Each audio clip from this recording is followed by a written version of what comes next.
அண்ணா பல்கலைக்கழகத்தில் நடைபெற்ற அந்த சம்பவமானது வேதனைக்குரிய ஒன்று என்பதை யாரும் மறுக்க முடியாது. ஆனால் அதை வைத்து எடப்பாடியும் அண்ணாமலையும் அரசியல் செய்ய விரும்புவது என்பது உள்ளபடியே ஏற்றுக்கொள்ள முடியாத ஒன்று. முதலில் அண்ணா பல்கலைக்கழகம் யாருடைய நிர்வாகத்தில் இருக்கிறது என்பதை முதலில் அவர்கள் விளக்கிட வேண்டும். அண்ணா பல்கலைக்கழகம் கவர்னரால் நியமிக்கப்படுகிற, துணைவேந்தரால் நிர்வகிக்கப்படுகின்ற ஒரு அட்டானமஸ் பாடி என்பதை எல்லோரும் அறிவார்கள். ஏன், எடப்பாடியே முதலமைச்சராக இருந்தபோது அண்ணா பல்கலைக்கழகத்தினுடைய துணைவேந்தர் பதவி நியமிப்பதை முதலமைச்சருக்கு வழங்கப்பட வேண்டும் என்று அந்த அதிகாரத்தை ஜெயலலிதாவும் கேட்டிருக்கிறார், எடப்பாடியும் கேட்டிருக்கிறார். ஆக இதையெல்லாம் முழு பூசணிக்காய் மறைப்பதைப் போல மறந்துவிட்டு அந்த பல்கலைக்கழகத்துக்குள் நுழைவதென்ற, காவல்துறை நுழைவதென்றால் கூட துணைவேந்தருடைய பர்மிஷன் நாம் நுழைய முடியாது. இதுதான் விதி. The entire campus is under the control of the vice chancellor. அதற்கென்று 24/7 24 மணி நேரமும் அங்கே செக்யூரிட்டி, வைஸ் சான்சலரால் நியமிக்கப்படுகின்ற காவலர்கள், செக்யூரிட்டி இருப்பார்கள், இருக்க வேண்டும். ஏனென்று சொன்னால் அங்கே உமன்ஸ் ஹாஸ்டல் இருக்கிறது, ஜென்ஸ் ஹாஸ்டல் இருக்கிறது, ஸ்டாஃப் குவார்ட்டர்ஸ் இருக்கிறது. ஏன், அப்துல் கலாமே ஒரு காலத்தில் அங்கே தான் தங்கினார். ஆக பாதுகாப்பு கொடுக்க வேண்டியது, பாதுகாப்பினுடைய மெயின்டெனன்ஸ் மொத்தம் பார்க்க வேண்டியது வைஸ் சான்சலர். இந்த சம்பவம் நடக்கிற போது யார் யார் இருந்தார்கள் என்பதையெல்லாம் இன்வெஸ்டிகேஷனில் புரிஞ்சு எடுத்துடுவாங்க. உண்மையிலே போட்டாங்களா, அல்லது செக்யூரிட்டின்னு நியமிச்சுட்டு இல்லாமலே அந்த வைஸ் நிர்வாகம் பணத்தை எடுத்துக்கலா, இதெல்லாம் all these things to be proved. ஏனென்று சொன்னால் அவ்வளோ பெரிய கேம்பஸில் செக்யூரிட்டியே இல்லைன்னு சொன்னால் யாருடைய லேப்ஸ் என்பதை பொதுமக்களுக்கு விளக்க வேண்டியது குற்றம் சாட்டுவதுடைய கடமை. இருந்தாலும் இந்த சம்பவத்தை குறித்து நடந்த 1 மணி நேரத்துக்கெல்லாம் அக்யூஸ்டை பிடிச்சிட்டாங்க.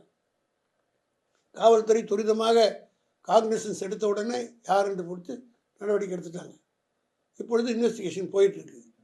இதை திசை திருப்புகிற வகையில் இவ்வளோ பேசுகிற எடப்பாடி, பொள்ளாச்சியிலே 200க்கு மேற்பட்ட பெண்கள் பாலியல் பலாத்காரம் செய்யப்பட்டார்களே, இவர் தான் ஆட்சியில் இருந்தார், இந்த மாதிரி நடவடிக்கை எடுத்தாரா? அந்த பெண்கள்லாம் என்னை விட்டுடண்ணான்னு கதறதை நான் தொலைக்காட்சியில் பார்த்தேன், ஊடகங்களில் பார்த்தேன். அப்படி கதற பொள்ளாச்சியில் நடைபெற்ற போது எங்கே போயிருந்தார் இந்த எடப்பாடி? ஆனால் தமிழ்நாட்டில் இந்த அம்மா உள்ளபடியே அந்த பெண் மாணவியை நான் பாராட்டுகிறேன். துணிச்சலாக சென்று புகார் கொடுக்கின்ற இந்த மாதிரி சம்பவங்கள்லாம் பல பேர் கொடுக்கறதுக்கு மறந்துடுவாங்க. அதனால் இது நான் கூட இந்த சம்பவமே நடப்பதற்கு ப்ரீவியஸாக அதுக்கு முன்னாடி ஏதோ நிகழ்ச்சியெல்லாம் நடந்தது இப்போ ஒன்று ஒன்றா வருது. இதே அக்யூஸ் தான் பண்ணியிருக்கான்னு சொல்கிறாங்க. அது மாதிரி இந்த சம்பவம் முன்கூட்டியே வந்திருந்தால் நடவடிக்கை எடுத்திருப்பாங்க. ஆனால் இந்த நடவடிக்கை உடனடியாக எடுத்து அக்யூஸ்டை பிடிச்சி விவரமான இன்வெஸ்டிகேஷன் சரியாக போயிட்டுருக்கு. ஆனால் இந்த நேரத்தில் அண்ணாமலை ஒரு வினோதமான ஒரு போராட்டத்தை அறிவிக்கிறார். சாட்டை அடித்து நான் கேட்குறேன், அண்ணாமலைக்கு பொள்ளாச்சியில் போராட்டம் இந்த பாலியல் சம்பவம்லாம் நடக்கும்போது சவுக்கே கிடையாதா? யாரை கண்டுபிடிக்கல? அப்போ இன்னும் லண்டனில் போய் அங்கே கண்டுபிடிச்சி அங்கேருந்து சவுக்கு வாங்கிட்டு வந்த மாதிரி இல்லை, இப்போது புதுசாக சவுக்கு எடுத்து அடிச்சுக்கிறாரு. அதெல்லாம் இல்லை. உண்மை என்னென்னா, இப்போ அவருக்கு எந்த பதவியும் கிடையாது, பிஜேபி தலைவராகவும் இல்லை, எந்த பதவியும் இல்லை.